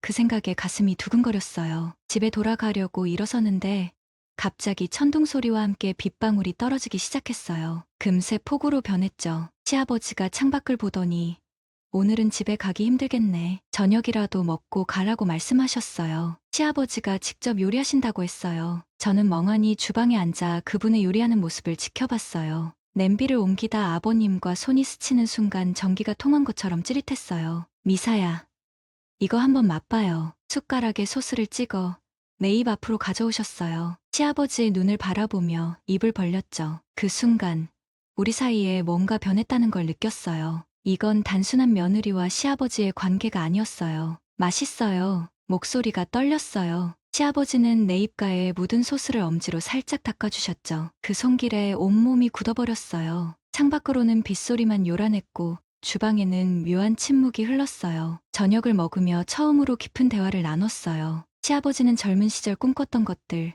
시어머니와의 첫 만남, 아들 준이 어릴 때 이야기를 들려주셨어요. 그리고 마지막에 이런 말을 하셨죠. 미사가 오기 시작한 후로 이 집이 다시 살아나는 것 같아. 우리 미사가 없는 날은 숨쉬기가 힘들어. 그 말을 듣는 순간 제 심장이 터질 것 같았어요. 남편이 한 번도 해주지 않았던 말이었으니까요. 저도 여기 오는 시간이 하루 중에 가장 행복해요. 빗소리가 점점 커졌어요. 시계를 보니 이미 밤 10시가 넘어 있었죠. 남편에게 문자를 보냈어요. 비가 너무 많이 와서 아버님 집에서 자고 갈게. 평소라면 화를 냈을 텐데 오늘은 알았어. 조심해라는 짧은 답장만 왔어요. 아마 바쁘거나 다른 여자와 있었겠죠. 시아버지가 손님방을 정리해 주셨어요. 잠옷으로 입을 티셔츠도 건네주셨고요. 화장실에서 갈아입고 나오는데 복도에서 시아버지와 마주쳤어요. 홈웨어 차림의 그분은 왠지 더 젊어 보였어요. 물 한 잔 마시러 가는 길이었어요. 서로 어색하게 웃으며 지나치려는데 시아버지가 제 손목을 살짝 잡으셨어요. 미사야. 그 순간 그의 눈빛이 달라졌어요. 남자가 여자를 바라보는 눈빛이었죠. 시간이 멈춘 것 같았어요. 시아버지가 천천히 다가왔고 저는 뒤로 물러나다 벽에 등이 닿았어요. 이런 생각하면 안 되는데 시아버지의 숨결이 제 얼굴에 닿았어요. 이성적으로는 도망쳐야 한다고 생각했지만 몸은 움직이지 않았죠. 오히려 그에게 더 가까이 다가갔어요. 시아버지의 손길은 조심스럽고 다정했어요. 괜찮을까? 그분의 물음에 저는 대답 대신 입술을 내밀었어요. 복도에서 방으로 옮겨갔죠. 이성이 날아가는 순간이었어요. 시아버지의 몸은 남편보다 나이가 많음에도 더 단단했어요. 저는 그 손길에 몸을 맡겼어요. 그날 밤, 우리는 선을 넘었어요. 비가 내리는 소리를 배경으로 시아버지의 품은 따뜻했고, 저는 오랜만에 진짜 사랑받는 느낌이었어요. 다음날 아침, 눈을 떴을 때 시아버지는 이미 일어나 있었어요. 주방에서 아침을 준비하고 계셨죠. 부끄러워서 어떻게 얼굴을 마주해야 할지 몰랐어요. 잘 잤어? 시아버지는 마치 아무 일도 없었다는 듯 평소처럼 웃으며 물었어요. 하지만 그 눈빛은 달랐어요. 더 깊고 더 따뜻했죠. 어젯밤 후회하진 않으세요? 그분은 잠시 생각하더니 진지한 표정으로 대답하셨어요. 사랑은 후회할 수 없는 거야. 미사도 그렇지? 그날 이후로 저희 삶은 완전히 달라졌어요. 낮에는 시아버지와 사랑을 나누고 저녁에는 남편에게 돌아가는 이중생활이 시작됐죠. 비정상적인 관계인 줄 알면서도 멈출 수가 없었어요. 어느 날 남편의 회사 동료들이 우리 집에 놀러 왔어요. 모두 부부 동반이었죠. 남편은 동료들 앞에서 완벽한 남편인 척했어요. 우리 미사가 얼마나 살림을 잘하는지 몰라. 라며 어깨에 팔을 두르더라고요. 하지만 음식 준비하느라 분주한 저를 아무도 대화에 끼워주지 않았어요. 그저 아내 역할만 기대하는 거죠. 한 여자가 남편 바쁜데 시댁까지 챙기느라 힘들겠어요 라고 하길래 웃으며 괜찮아요. 시아버지가 많이 도와주세요 라고 대답했어요. 그날 밤 손님들이 돌아간 후 남편은 왜 아버지 얘기를 꺼냈어? 쓸데없는 소리 하지 말라고 짜증을 냈어요. 저는 화가 나서 당신은 내가 두 집 살림하는 거 당연하게 생각하면서 내 수고는 한 번도 인정 안 하잖아 라고 소리쳤죠. 처음으로 크게 싸웠어요. 남편은 내가 누구 덕에 먹고 사는데 라며 현관문을 쾅 닫고 나가버렸어요. 결국 그날 저는 혼자 침대에 누워 울었죠. 다음 날 시아버지에게 갔어요. 모든 걸 털어놓고 싶었거든요. 현관문을 열자 시아버지가 제 손에 작은 상자를 건네셨어요. 오늘 우리 미사 생일 맞지? 깜짝 놀랐어요. 남편도 잊어버린 생일을 시아버지가 기억해주다니. 상자 안에는 작은 진주 귀걸이가 있었어요. 이건 예전에 와이프가 썼던 건데 우리 미사가 더 잘 어울릴 것 같아서 눈물이 왈칵 쏟아졌어요. 시아버지는 저를 품에 안고 등을 쓰다듬어 주셨어요. 그리고 침실로 이어진 그날의 사랑은 전보다 더 깊고 뜨거웠어요. 우리는 더 깊이 빠져들었죠. 집으로 돌아가는 길, 귀에는 새 귀걸이가 반짝였어요. 남편이 물어보면 아버님께서 내 생일 선물 챙겨주셨다고 민망하게 만들 생각이었는데 그이는 눈치채지 못했어요. 항상 그랬듯이 저를 제대로 보지 않으니까요. 다음 주 남편이 갑자기 이번 주말에 제주도 여행 간다 라고 명령식으로 말했죠. 하지만 결혼 후 처음 있는 일이라서 기뻤어요. 어쩌면 싸운 후 미안해서 그런가 했지만 회사에서 부부 동반 세미나라더라고요. 제주도에서의 시간은 겉으로는 행복했어요. 하지만 남편이 저를 안을 때마다 시아버지 생각이 났어요. 바다를 보며 아버님도 이런 곳 좋아하실 텐데 라고 무심코 말했다가 남편의 눈초리를 받기도 했죠. 호텔 침대에 누워 남편이 코를 골 때 시아버지에게 문자를 보냈어요. 보고 싶어요. 몇 초 후 답장이 왔어요. 나도 보고 싶다. 미사야 빨리 돌아와. 그 짧은 문자가 제 마음을 뛰게 만들었어요. 불륜이 이런 거구나. 이제 저는 완전히 사랑의 늪에 빠져버렸어요. 여행에서 돌아온 후 시아버지와의 관계는 더 깊어졌어요. 이제는 집안일 핑계가 아니라 솔직하게 그분을 보러 간다고 생각했죠. 우리는 함께 요리도 하고 정원도 가꾸고 사랑도 나눴어요. 시아버지는 제게 젊은 시절 꿈꿨던 여행 이야기를 들려주셨고 저는 결혼 전 하고 싶었던 일들을 털어놓았어요. 언젠가 우리 둘이 여행 갈 수 있을까? 시아버지의 질문에 저는 대답할 수 없었어요. 그건 현실이 아니니까요. 하지만 마음속으로는 이미 상상하고 있었어요. 시아버지와 함께 온천에 가서 뜨거운 물에 몸을 담그고 아무도 모르는 곳에서 사랑을 나누는 모습을. 이건 미친 짓인가요?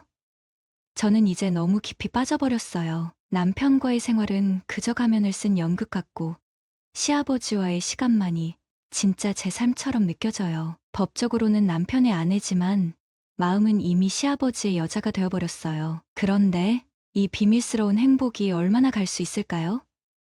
가끔은 공포감이 밀려와요. 하지만 시아버지의 품에 안기면 모든 걱정이 사라져요. 적어도 그 순간만큼은 세상에서 가장 행복한 여자가 된 것 같거든요. 오늘의 사연은 여기까지입니다. 구독과 좋아요는 사랑입니다. 저는 39, 아직 미혼입니다. 예쁘다는 말은 꽤 듣는 편이고 남자친구도 없진 않았지만 지금은 딱히 결혼 생각은 없어요. 그냥 자유롭게 제 삶을 즐기고 싶을 뿐이죠. 아 진짜 애 보는 게 뭐 그리 대수라고 저도 모르게 손사래를 쳤다니까요. 하지만 속으로는 쾌재를 불렀죠. 민준이 부모님, 주희 언니랑 태수 오빠는 10년지기 제일 친한 친구이기도 하고 바로 옆집에 사니까 뭐 거의 가족이나 다름없거든요. 1년 가까이 같이 살다시피 하면서 문 두드리는 것도 잊어버리고 그냥 막 들락날락했으니 민준이 보는 게 뭐 어렵겠어요. 솔직히 말하면 민준이가 저만 보면 얼굴 빨개지고 어쩔 줄 몰라 하는 게 귀여워 죽겠어요. 민준이는 19살답지 않게 예쁘장하게 생긴 얼굴이에요. 언니 말로는 보기와 달리 엄청 활발하고 능글맞은 녀석이라는데 제 앞에만 서면 영락없는 쑥맥이 되는 거 있죠. 긴 생머리에 쌍꺼풀 진 눈, 오똑한 콧날까지 학교에서 인기 꽤나 있을 것 같은데 말이죠. 언니 말로는 여자애들한테 러브레터도 꽤 받는다나 뭐라나. 하지만 저만 보면 얼굴이 홍당무가 되면서 아무 말도 못하고 꿀먹은 벙어리가 되어버린다니까요. 물론 친구는 많아요. 그 나이 또래 남자애들이 다 그렇듯 축구라면 사족을 못 쓰는 녀석이죠. 툭하면 친구들과 흑투성이가 되어서도 좋다고 싱글벙글 웃으며 들어오곤 했어요. 사실 제가 왜 이렇게 민준이에게 관심이 가는지 저도 잘 모르겠어요. 그냥 친한 친구 아들이라서 그런가 싶기도 하고 하지만 솔직히 말하면 뭔가 좀 더 깊은 말로 표현하기 힘든 감정이 있는 것 같아요. 민준이는 제가 뭐라고 말만 걸면 얼굴이 빨개져서는 입을 꾹 다물어버리곤 했죠. 언니랑 오빠는 그런 민준이를 보고 놀리기도 하고 타이르기도 했지만 솔직히 저는 그런 민준이 모습이 왜 그렇게 귀엽던지. 그러던 어느 날 민준이 19번째 생일날이었어요. 언니랑 오빠가 사업적으로 좋은 기회를 얻었다는 거예요. 작은 주류 회사를 운영하고 있었는데 다른 회사와 제휴를 맺고 해외로 진출하게 됐다나 봐요. 언니랑 나란히 앉아 커피를 마시는데 영 표정이 어두운 거예요. 무슨 일 있냐고 몇 번을 물어봐도 말을 안 하더니 결국 눈물까지 글썽이며 어려운 부탁을 하는 거 있죠. 회사가 안정될 때까지 아마 4, 5년 정도는 해외에 있어야 할 것 같은데 민준이를 데려가자니 학교 문제도 있고 해서 걱정이라는 거예요. 그러면서 저한테 혹시 민준이를 맡아서 돌봐줄 수 있겠냐고 조심스럽게 묻는 거 있죠. 솔직히 속으로는 당연하지 라고 소리치고 싶었지만 겉으로는 최대한 태연하게 그럼 내가 돌봐줄게. 걱정하지 마 라고 말했죠. 사실 언니랑 오빠가 떠나면 엄청 허전하고 외로울 것 같았지만 민준이가 저랑 같이 지내게 된다면 그 허전함도 달랠 수 있을 것 같았어요. 게다가 제가 민준이에게 특별한 감정이 있는 건 사실이니까요. 사실 저는 1년 전에 이혼했어요. 30대 후반이라고 하기엔 아직 한창인 나이지만 가끔은 견딜 수 없이 외로움을 느끼곤 했죠. 물론 꾸미기만 하면 아직도 젊은 여자들 못지않게 매력적이라고 생각해요. 가끔은 벗고 거울 앞에 서서 제 몸을 감상하곤 했죠. 탄력 있는 몸매, 풍만한, 잘록한, 그리고 쭉 뻗은 세상에 이렇게 완벽한 몸을 가진 여자가 또 있을까? 스스로에게 감탄하며 나르시즘에 젖어들곤 했어요. 날씬한 몸매를 유지하기 위해 일주일에 2번씩 헬스클럽에도 빠지지 않고 다니고 옷도 유행에 뒤처지지 않게 신경 써서 입으려고 노력하죠. 하지만 이렇게 완벽한 저도 채워지지 않는 것이 있었으니 바로 사랑받고 싶은 욕망이었어요. 제가 만났던 남자들은 대부분 저에게 첫눈에 반했어요. 하지만 그들은 제가 원하는 만큼 저를 만족시켜주지 못했죠. 제가 원하는 건 단순한 육체적인 관계 그 이상이었거든요. 전 남편이는 달랐어요. 호리호리한 체형에 부드러운 인상의 전 남편은 저를 여신처럼 숭배했죠. 우리는 10년 동안 결혼 생활을 하면서 남들이 보기에는 완벽한 부부였어요. 하지만 침대에서는 좀 달랐죠. 저는 침대에서 주도권을 쥐는 걸 좋아해요. 물론 채찍이나 수갑 같은 거친 도구를 사용하는 취향은 아니에요. 제가 원하는 건 좀 더 섬세하고 지적인 자극이라고 할까요? 전 남편은 제 모든 것을 사랑했어요. 제 손길, 제 눈빛, 제 목소리, 심지어 제 숨결까지도요. 그는 제게 만족을 선사하는 데 온 힘을 다했고 저는 그런 그를 보며 만족감을 느꼈죠. 하지만 시간이 지날수록 저는 좀 더 강렬한 자극을 원하게 되었어요. 좀 더 심오한 영역을 탐험하고 싶었죠. 하지만 전 남편은 제 욕구를 따라오지 못했어요. 처음에는 제안에 응하는 척 하더니 결국에는 거부하더군요. 그때 알았죠. 우리는 처음부터 맞지 않았던 거예요. 결국 그이는 다른 여자를 만나 저를 떠났고 저는 그렇게 혼자가 되었죠. 그리고 다시 현재로 돌아와서 민준이 이야기로 돌아가죠. 민준이를 맡게 된 지 일주일째 되던 날이었어요. 그날도 민준이는 친구들과 축구를 하고 땀범벅이 되어 돌아왔죠. 민준아, 이리 와봐. 땀 흘렸으니 시원하게 물 좀 뿌려줄게. 저는 정원에 있는 호스를 집어들고 민준이에게 물을 뿌려주기 시작했어요. 민준이는 처음에는 쑥스러워하더니 이내 시원한 물줄기에 몸을 맡기고 즐거워했죠. 저는 의자에 앉아 물에 젖은 채 햇빛에 반짝이는 민준이의 몸을 바라보았어요. 그리고 그 순간 저도 모르게 몸속에서 뜨거운 무언가가 끓어오르는 것을 느꼈죠. 안 돼, 저는 애써 고개를 저으며 민준이에게서 눈을 떼려고 했지만 이미 제 시선은 꿀처럼 달콤한 민준이의 입술에 고정되어 있었죠. 그래요. 저는 그 순간 결심했어요. 민준이를 제 것으로 만들겠다고. 민준이를 향한 제 마음은 마치 거대한 파도처럼 저를 휩쓸었습니다. 햇살 아래 반짝이는 땀방울, 촉촉하게 젖은 머리카락, 그리고 물을 머금은 듯 붉게 삼기는 것까지 순수한 소년의 모습은 제게 너무나 자극적이었죠. 하지만 어떻게? 머릿속은 온통 민준이 생각으로 가득 찼지만 막상 어떻게 접근해야 할지 막막했습니다. 일단 친해지는 게 우선이야. 저는 최대한 자연스럽게 민준이에게 다가가기로 마음먹었습니다. 민준이가 좋아하는 음식을 만들어주고 좋아하는 게임을 함께하고 좋아하는 영화를 함께 보면서 민준이의 마음을 얻으려 노력했습니다. 처음에는 어색해하던 민준이도 시간이 지날수록 제게 마음을 열기 시작했습니다. 이모, 이거 진짜 맛있어요. 이모 요리 솜씨 최고예요. 이모, 이 게임 진짜 잘하는데요? 저보다 한 수 위인데요? 이모, 이 영화 진짜 재밌어요. 다음에 또 같이 봐요. 민준이의 순수한 칭찬에 저는 속으로 쾌재를 불렀습니다. 좋아?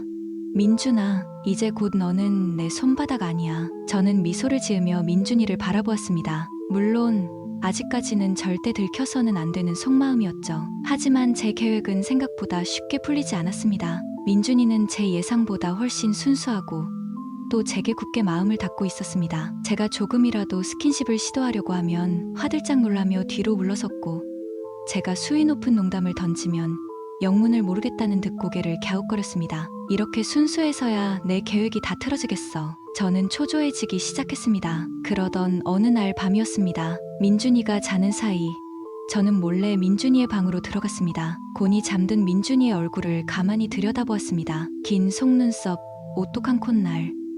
정말 아름다운 아이야. 저도 모르게 손을 뻗어 민준이의 얼굴을 어루만졌습니다. 그 순간 민준이가 갑자기 눈을 떴습니다. 이모? 아, 민준아 잘 잤니? 저는 당황한 나머지 아무 말이나 횡설수설했습니다. 민준이는 영문을 모르겠다는 표정으로 저를 바라보았습니다. 이모.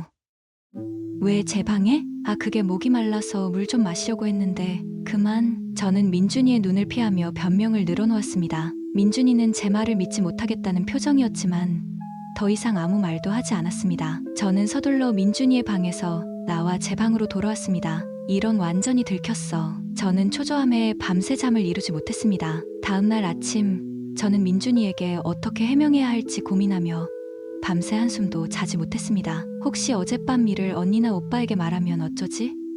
그럼 난 완전히 끝인데. 불안한 마음에 아침도 제대로 먹지 못하고 거실에 앉아 초조하게 민준이가 나오기만을 기다렸습니다. 하지만 민준이는 아무 일도 없었다는 듯 평소와 다름없이 밝은 얼굴로 아침 식사를 하러 나왔습니다. 이모, 좋은 아침이에요.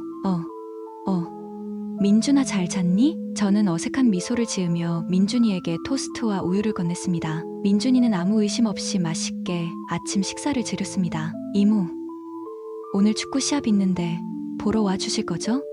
그래. 당연히 가야지. 저는 민준이의 맑은 눈망울을 마주하며 차마 거절할 수가 없었습니다. 동시에 어젯밤 제가 저지른 실수는 잊은 듯 아무 일 없이 저를 대하는 민준이의 순수한 모습에 안도감과 함께 알 수 없는 죄책감마저 느껴졌습니다. 내가 지금 무슨 생각을 하는 거지?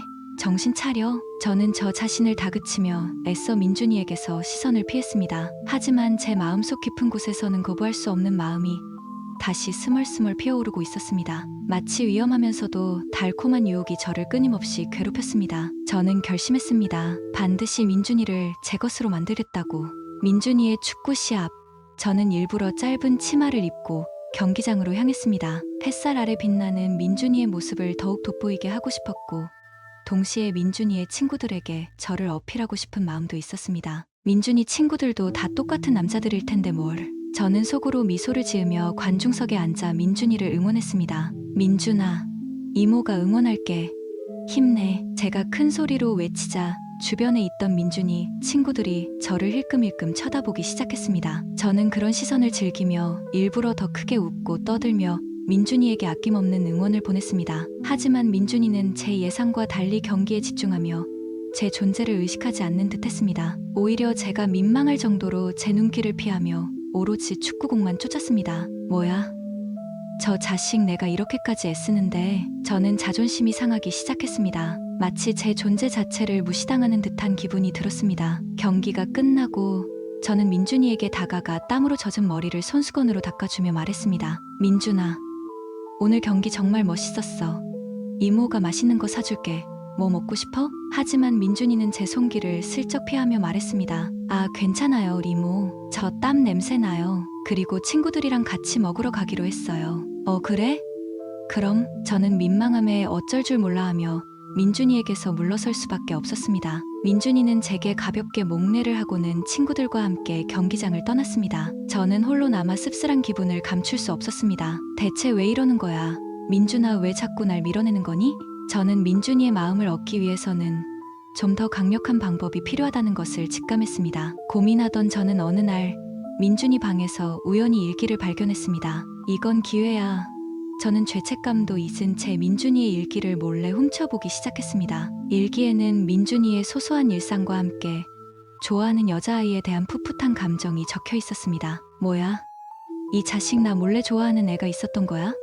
저는 질투심에 눈이 뒤집혔습니다. 민준아, 내가 감히 날 무시해? 두고 봐.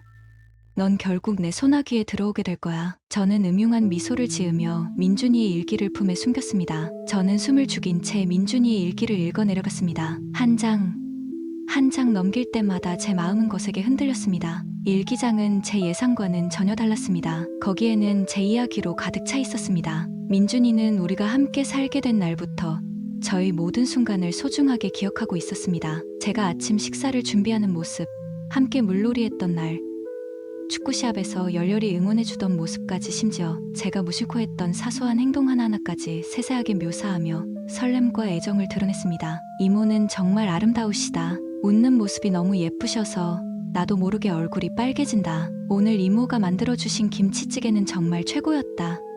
세상에서 제일 맛있다. 축구 시합에서 이모가 응원해주셔서 정말 힘이 났다. 이모가 계셔서 너무 든든하다. 축구 시합이 끝나고 땀을 닦아주는 이모의 모습에 심장이 터져 버릴 것 같았다. 이모가 내 땀 냄새 싫어하면 어쩌지 하는 걱정에 애써 이모를 멀리했다. 같이 가서 맛있는 거 먹고 싶다. 하지만 친구들이 자꾸 이모를 쳐다보는 것이 싫다. 민준이의 솔직한 감정이 담긴 문장들을 읽는 동안 일기가 아닌 마치 사랑을 고백하는 러브레터를 읽는 기분이었어요. 저는 부끄러움과 미안함에 얼굴이 붉게 달아올랐습니다. 제 멋대로 민준이를 오해했던 자신이 한없이 부끄러워졌습니다. 일기장 마지막 페이지에는 이런 글귀가 적혀 있었습니다. 나는 이모를 정말 좋아한다. 하지만 이모는 나 같은 애송이를 생각하지 않겠지. 그래도 난 이모 곁에 있을 수 있어서 행복하다. 순수하고 애틋한 민준이의 마음을 확인한 순간 저는 더 이상 제 감정을 숨길 수 없었습니다. 저 역시 민준이를 향한 마음이 단순한 호기심이 아니라는 것을 깨달았습니다. 민준이가 대학교에서 돌아와 방에 있을 때 저는 떨리는 마음을 진정시키며 민준이에게 다가갔습니다. 민준이는 영문도 모른 채 저를 바라봤습니다. 민준아, 나 할 말 있어. 저는 용기를 내어 민준이에게 제 마음을 고백했습니다. 나도 너 좋아해. 민준아. 민준이는 제 갑작스러운 고백에 당황한 듯 눈을 동그랗게 떴습니다. 애써 태어난 척, 어른인 척 헛기침을 하며 말했습니다. 이모 지금 무슨 말씀 하시는 거예요? 저는 아직 어린애인데, 하지만 애써 꾸몄던 그의 담담한 표정은 오래가지 못했습니다. 민준이의 눈가가 붉어지더니 이내 굵은 눈물방울이 볼을 타고 흘러내렸습니다.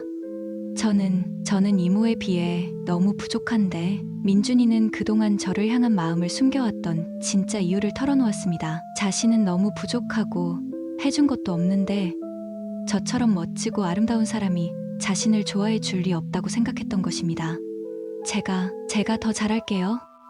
이모가 좋아하는 거 다 해드릴게요. 울먹이며 말하는 민준이를 보며 저는 또 한 번 감동했습니다. 저는 민준이를 따뜻하게 안아주며 말했습니다. 민준아, 넌 충분히 멋진 남자야. 나도 내 곁에 있을 수 있어서 정말 행복해. 민준이는 제 진심을 알아들은 듯 환하게 웃으며 저를 꼭 껴안았습니다. 그렇게 우리는 서로의 마음을 확인하고 진정한 사랑을 시작했습니다. 역시 젊다는 것은 짐승에 가깝다는 것을, 그리고 드디어 나를 만족시킬 사람을 찾았다는 것을 알았습니다. 마치 신혼부부처럼 알콩달콩한 나날들이 이어졌습니다. 저는 민준이에게 요리를 가르쳐주고 민준이는 저에게 진짜 남자를 알려주며 함께 즐거운 시간을 보냈습니다. 가끔씩 주변의 시선이 신경 쓰일 때도 있었지만 우리는 개의치 않았습니다. 서로에게 집중하며 오롯이 사랑하며 행복한 시간을 만들어갔습니다. 민준아, 사랑해. 나도 사랑해. 우리는 4년 후 만나게 될 나의 제일 친한 친구에서 시부모님으로 바라보게 될 친구를 기다리며